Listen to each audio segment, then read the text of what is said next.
You ask Tiger to solve. This deals with linear equations with one unknown.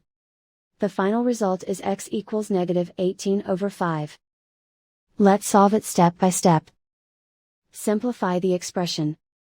Group like terms. Simplify the arithmetic.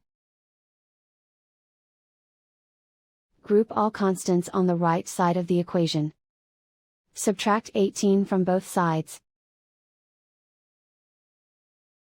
Simplify the arithmetic.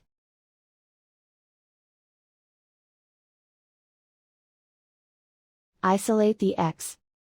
Divide both sides by 5. Simplify the fraction. And so the final result is x equals -18/5.